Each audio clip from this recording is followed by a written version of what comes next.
likamba bao ya kini balobi que te baleki bino na forme. Est-ce que vous assure que baleki bino na forme? Te biso toza likolo.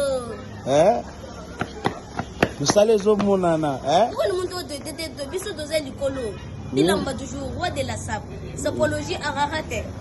Super puissance. Biso toza bana Kashiman Biko Rouge, Corgé Bango. Mais les autres peuvent se présenter comme Bonani. Petit Jean. Petit Nani? Petit Jean.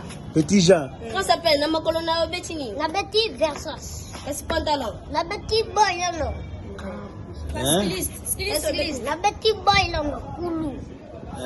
Ararate. Donc, alobi était ye azola tabilamba eza baba te. Azati na mukadi na eza na nkoma. Donc, alobi était azali banda te. Qui a fait original. Biso dans l'équipe bango. Biso dans likolo. Kashiman biso dans l'équipe bango. Nazo mona. Mais peut-être yo se présenter te. Dikrif. Bilamba toujours roi de la sape, roi des rois, sapologie. Bilamba eza na bakolo nango. Na petit ikrak moto yo shia mamoto mata japo moto le kangate nga kanda likolo. Komi mobimba za grâce à père. Na petit pour ça. Nana le kabiso. Na petit ko londo. Wow. Biso doza likolo. Na petit jonge pour libilamba. Wow. Donc, ezo mona na eza vraiment ba devoir